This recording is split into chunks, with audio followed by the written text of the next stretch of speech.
Damos paso ahora a Federico Torres. Él es el director del área de transición energética en la Autoridad Portuaria de Valencia y nos va a hablar a continuación de la descarbonización en el puerto de Valencia.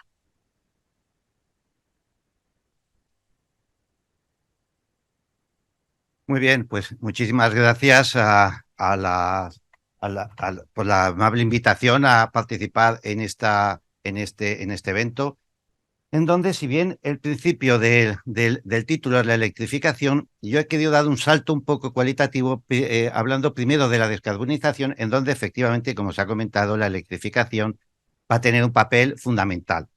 Voy a intentar justificar un poco algunas de las cuestiones del porqué de esta descarbonización. Evidentemente, el foro entiendo que está ya más que sensibilizado, pero simplemente no voy a perder más que 1 o 2 minutos en dar la importancia que tenemos frente a los retos que se nos presentan en cuanto a la actividad que desarrollamos en los puertos. Es evidente que hay una situación climática importante, aumento de temperaturas, aumento de CO2.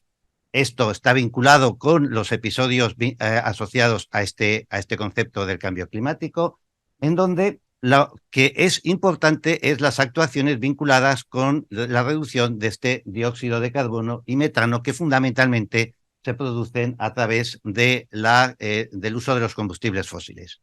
Esto lo que está dando lugar en los puertos y a nivel internacional es, entre otros muchos, uno de los grandes problemas es el aumento del nivel del mar, en donde ya hay constancia de los problemas que se está ocasionando y que también en los puertos es un tema que tenemos que hablar y que debatir, como ahora también comentaré.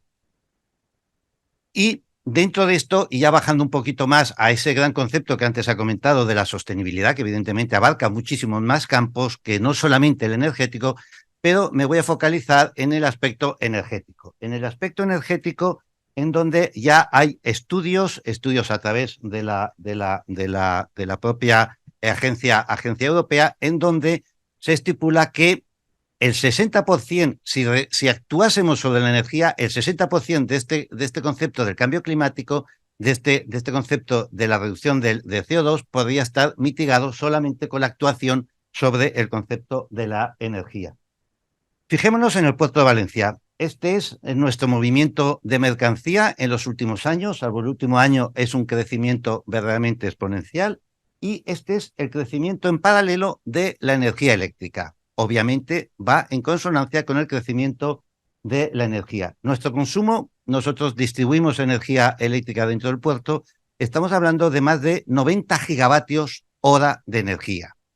¿Y eso es mucho o es poco? Pues eso es una salvajada de energía que se consume en nuestro caso en el puerto de Valencia. Déjenme que haga simplemente una comparación para que veamos esa salvajada en qué se traduce. Una vivienda normal, pues consume 7 kilovatios hora al día, multiplicado por 30, tenemos que son 270 kilovatios hora, multiplicado por 365, estaríamos hablando de unos 3.270 kilovatios hora al año una vivienda. Si lo dividimos por 90, estaremos hablando aproximadamente de 30.000 viviendas. Una vivienda de 4 habitantes, pues estamos hablando que el consumo del puerto de Valencia equivale aproximadamente a una ciudad de 120.000 habitantes. Mirando en la enciclopedia, pues estamos hablando de ciudades como León, Algeciras, Cádiz, etc. Eso solo en el puerto de Valencia. ¿Y cuál es la característica que se nos ha producido en el puerto de Valencia? Pues fíjense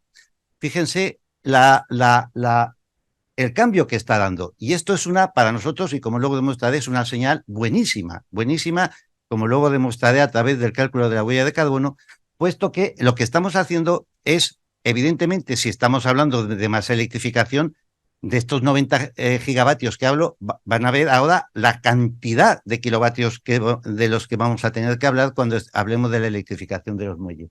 ¿Por qué se está produciendo esta variable? Porque estamos consiguiendo, al menos en nuestro caso, en el puerto de Valencia, pasar de la reducción del consumo de combustible fósil, que es el gran contaminador, a energía eléctrica. Decir que en el puerto de Valencia, desde el año 2017, el 100% de la energía que se suministra es con garantía de origen renovable. Por lo tanto, digamos que la huella de este crecimiento en energía renovable, como ahora luego veremos, va a nuestro favor en en reducción de la huella de carbono. Bueno, pues si estamos hablando de que la energía es un factor importante, tenemos que plantearnos una descarbonización del puerto. Y cuando hablo del puerto, hablo del conjunto del puerto, no de la autoridad portuaria. En nuestros estudios, nuestra contribución a esa huella de carbono no llega al 1%. Por lo tanto, nosotros siempre vamos a hablar del puerto en mayúsculas, entendiendo el conjunto de todas las actividades, las haga quien las haga, dentro del puerto. Y a partir de ahí nos planteamos el tema de la descarbonización, entendiendo la descarbonización como un elemento más importante dentro de unos planes innovadores estratégicos que estamos desarrollando, en donde la eficiencia energética tiene una importancia muy llamativa. La adaptación al cambio climático, ahí estamos trabajando también de una forma muy importante. Fijémonos que si estamos hablando de que hay cambio de temperatura, hay variaciones climatológicas, eso está afectando al puerto. Nosotros en nuestros estudios tenemos que la reducción, el cierre del puerto por condiciones climatológicas está aumentando de una forma exponencial en los últimos años. Ya que medimos, ya que estamos sabiendo evidentemente ya estamos empezando a tomar medidas. Por lo tanto, la adaptación climática es algo en los que los puertos debemos de estar trabajando ya.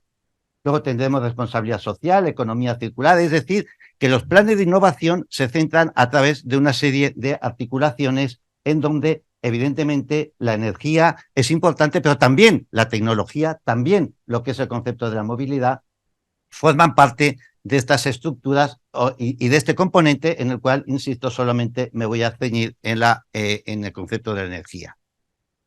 Vamos a ver, estamos en un foro, en una universidad, por lo tanto, desde el punto de vista del técnico, somos ingenieros, pues lo que tenemos que hacer es medir. No podemos actuar si no sabemos sobre qué tenemos que actuar. Por lo tanto, lo primero es el diagnóstico ambiental y el diagnóstico inicial, y a partir de ahí iremos desarrollando medidas, tecnologías, indicadores, etcétera.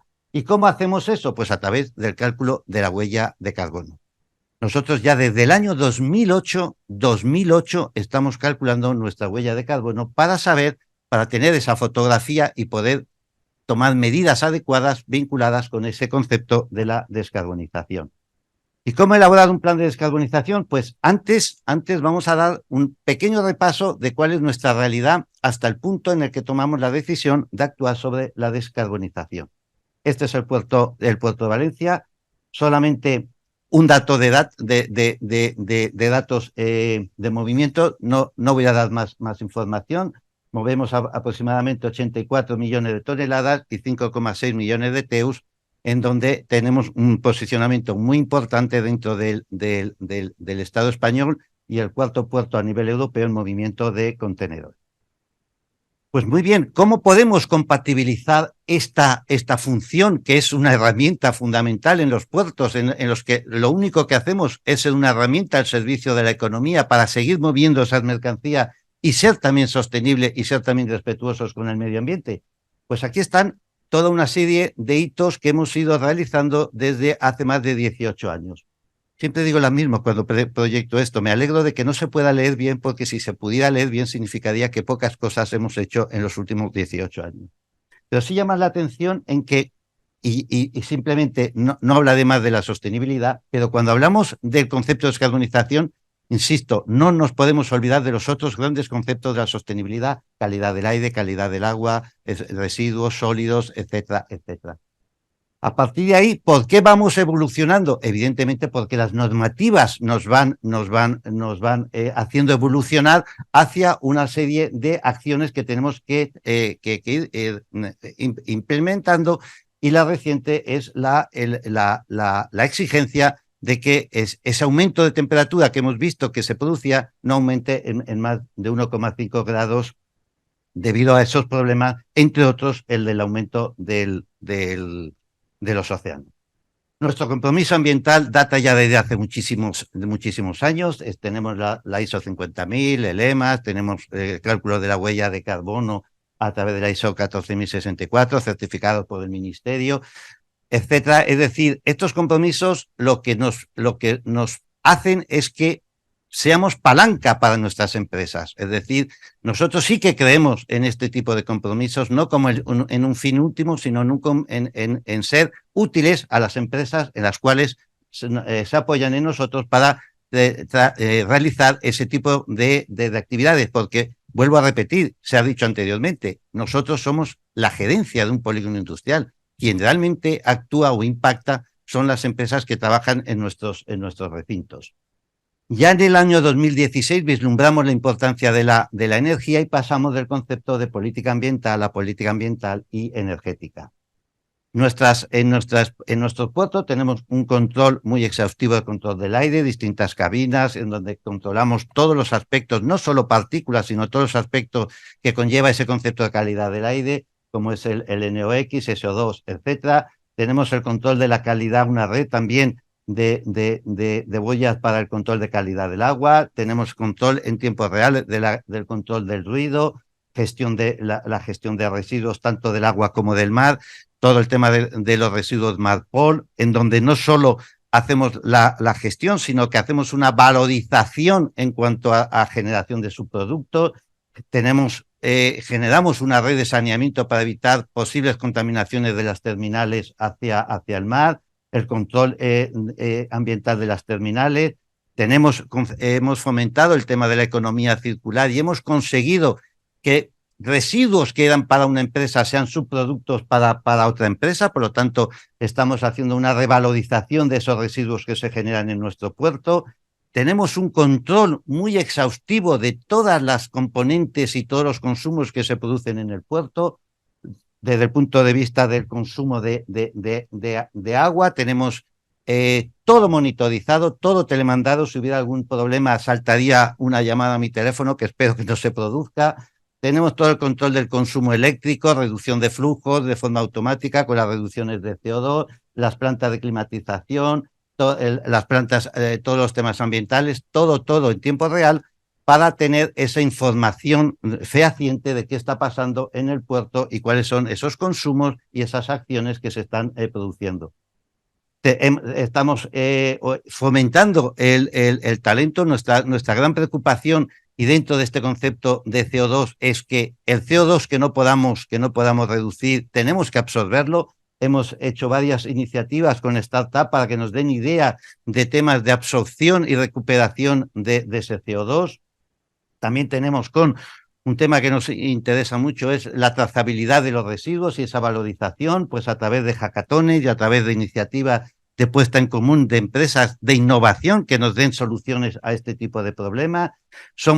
Y ahí sí que tenemos verdadera obsesión en ser muy facilitadores de todo el tema de la información a través de guías, de documentación, de panfletos, iba a decir, de boletines, en donde estamos permanentemente informando a nuestra comunidad portuaria de cuáles son los avances tecnológicos, etcétera. Y a partir de ahí tenemos, y esta es casi para mí la transparencia en la cual más orgullosos nos sentimos, es toda esta serie de acciones nos hacen que tengamos ya una clara imagen en nuestra realidad de quién es el que contamina en el puerto. Y nuestro 45% lo producen los buques cuando están atracados, el 25% la maquinaria, el 14% los servicios técnicos náuticos y el 12% el transporte. Por lo tanto, tenemos identificado más del 96% de quién es el generador de esos gases de efecto invernadero. Bueno, pues a partir de ahí, ¿qué hacemos? Pues hemos ido haciendo actuaciones específicas y esta es, como decía, la transparencia más orgulloso de las que estamos, en donde estamos consiguiendo lo que es necesario o lo que le es requerido a un puerto, que es el aumento de las mercancías con la reducción de la huella de carbono. Desde el 2008 al 2016 se incrementó las mercancías un 24% y redujimos la huella un 17%.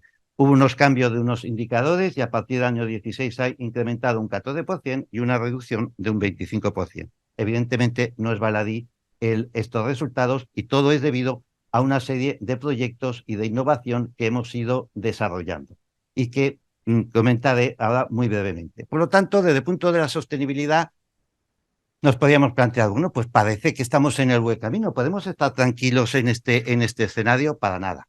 para nada, puesto que la evolución de los requerimientos cada vez son siendo mayores. ¿Y cuáles son esos retos? Pues tenemos dos grandes generadores de los retos en los puertos: la OMI, la Organización Marítima Internacional, y el Pacto Verde y la normativa europea.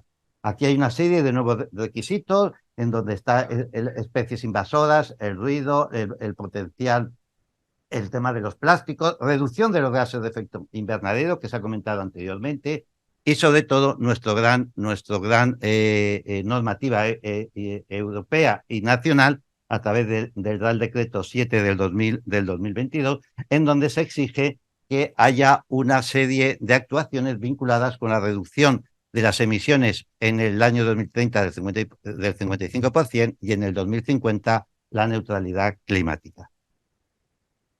Por lo tanto, seguimos teniendo nuevos retos. ¿Y cuáles son esos nuevos retos? Pues la acción climática, la competitividad, las energías limpias, los mares limpios, etcétera. Es decir, que esto es la película que no tiene fin.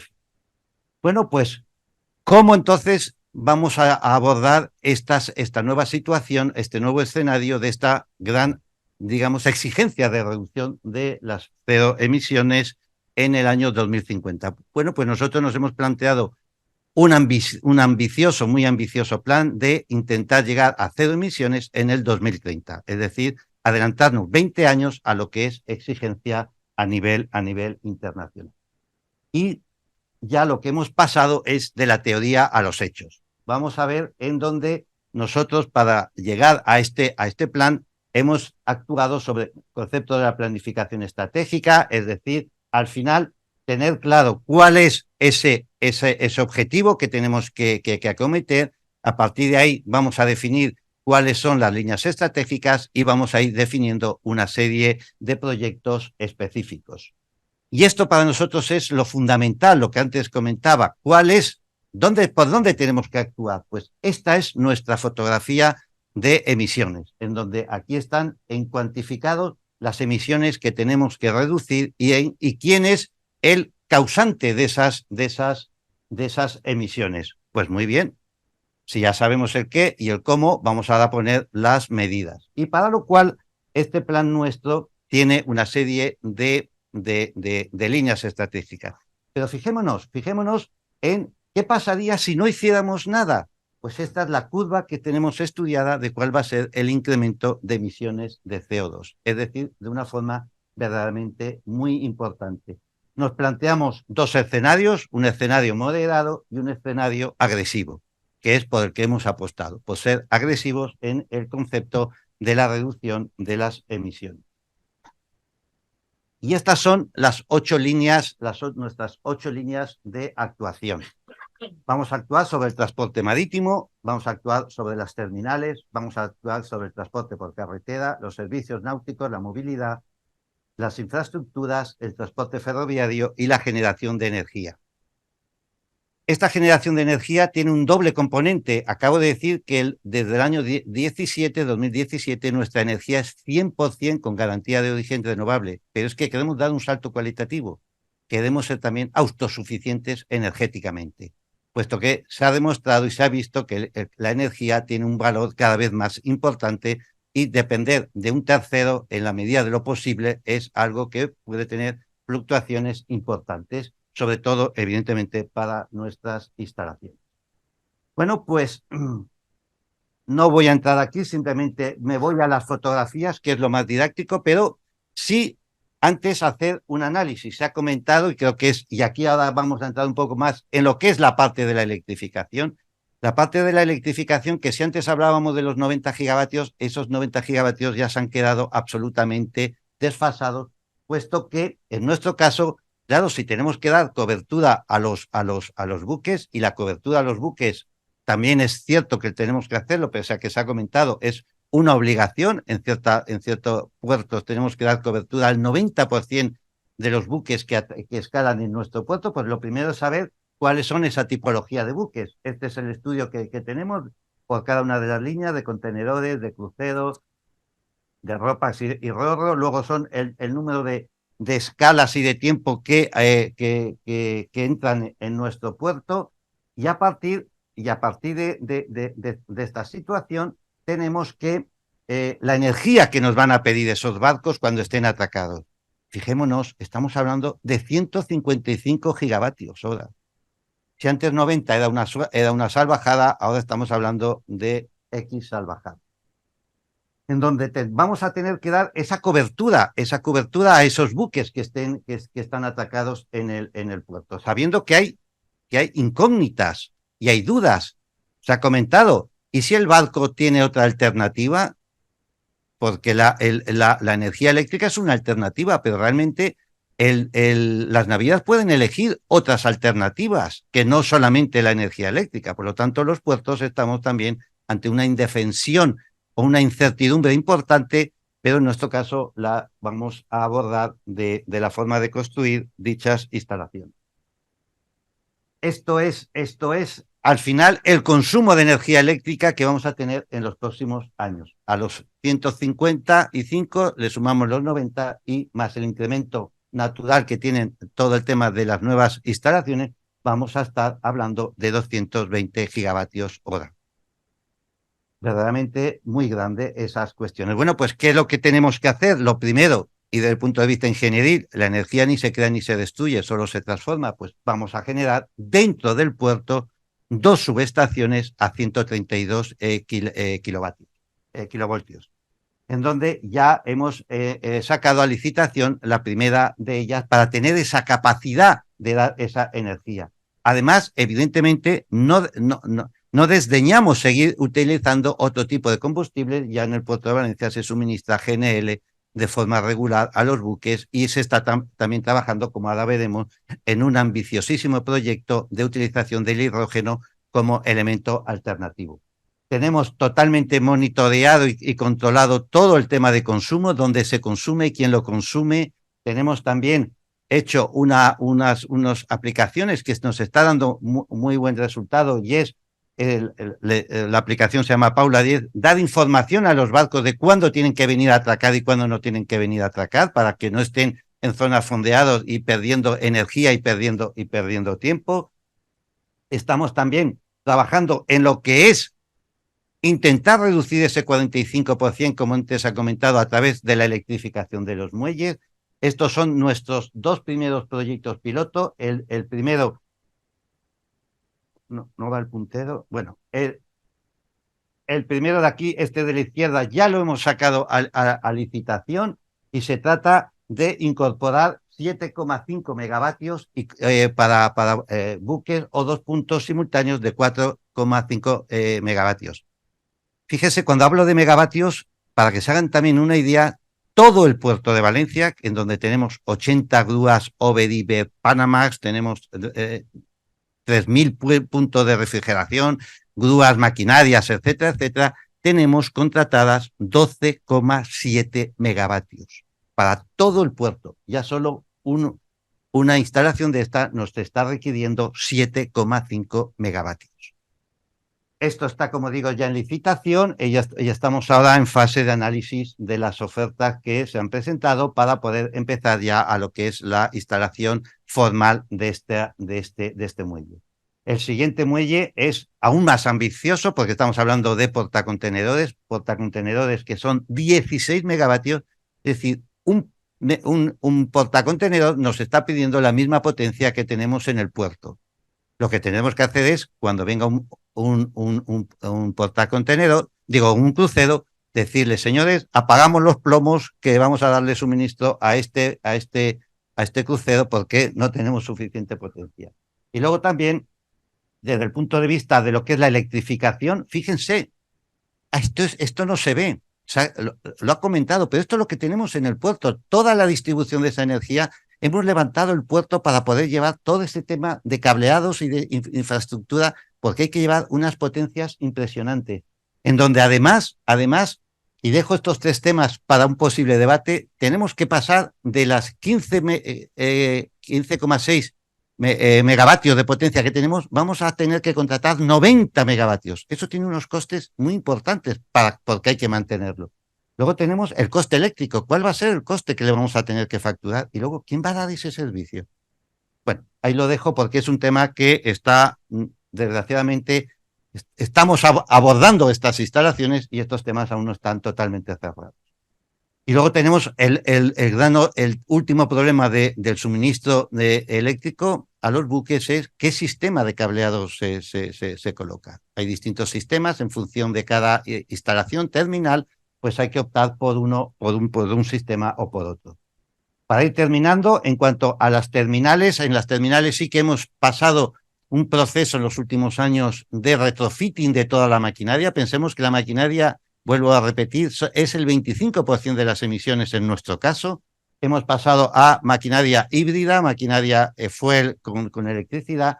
Ahora ya estamos pasando a maquinaria o 100% eléctrica, como se ve en la derecha de la imagen, o bien nuestro gran proyecto que es la utilización de hidrógeno en dos maquinarias, en un reach stacker, que es la máquina que para coger contenedores, y en una cabeza tractora, en donde, y están todos invitados, a finales de este mes se van a poner en funcionamiento dicha maquinaria dentro del puerto de Valencia como un gran hito de comprobar la efectividad que pueden tener dichas maquinarias. Además ya de exigir que todas las terminales que vengan al puerto sean 100% eléctricas en un futuro.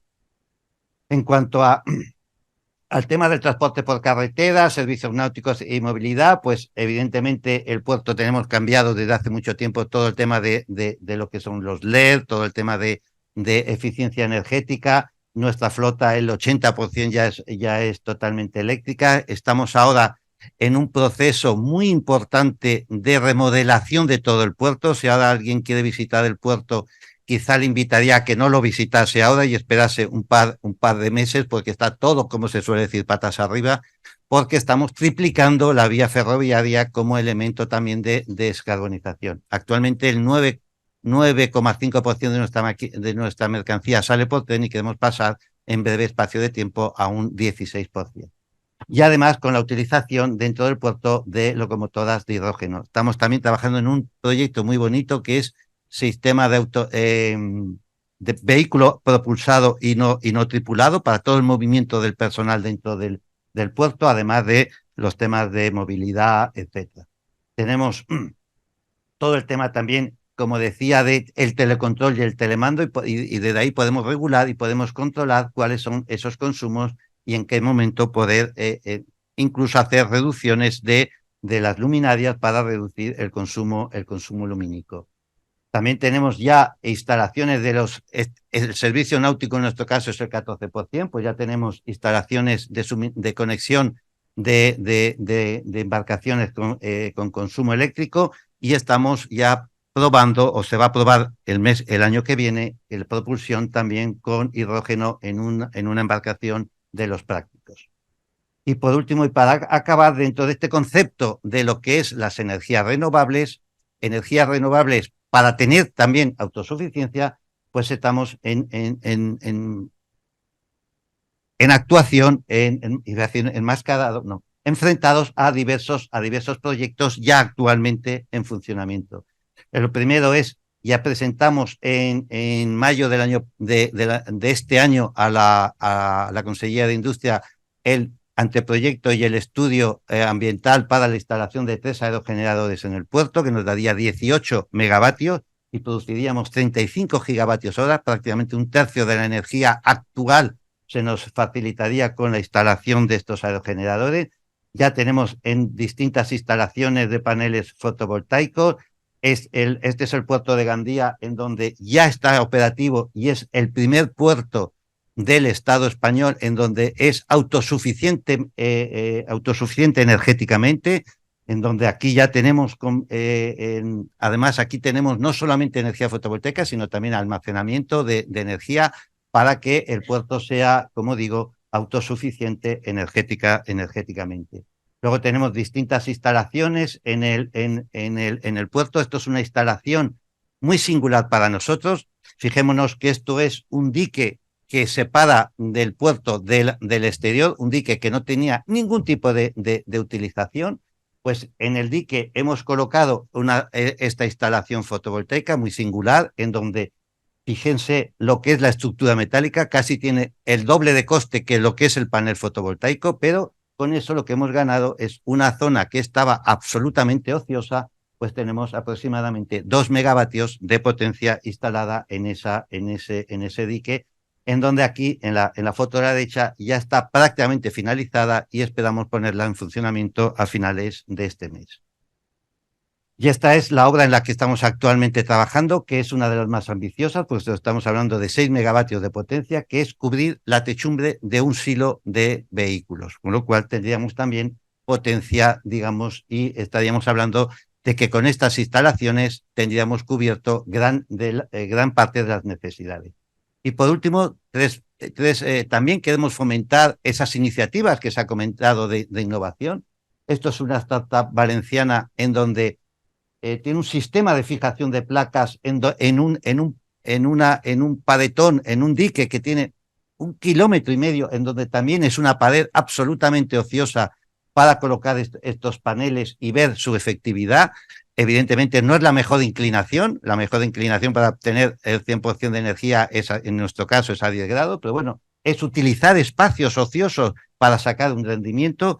Y los dos últimos proyectos que se nos han facilitado o que hemos conseguido a través de la red marina, que es la producción de energía undimotriz, en donde somos conscientes de que la energía undimotriz en nuestro caso no va a ser de una gran aporte, pero queremos también practicar esas nuevas posibilidades y sobre todo la que más fe le tenemos, que ahí sí que sería un verdadero espaldarazo, es la energía fotovoltaica flotante en aguas no abrigadas. En aguas abrigadas, evidentemente, hay mucho. Con todo este panorama, entendemos que estas actuaciones que ya estamos poniendo en marcha sí que nos va a permitir pensar en ese posible llegar a ese cero emisiones en el 2030, en donde, como vemos, tenemos grandes retos, grandes aún desafíos y cuestiones que podemos plantear o que se deberían de plantear para mejorar nuestras instalaciones. Muchísimas gracias y con esto ya acabo.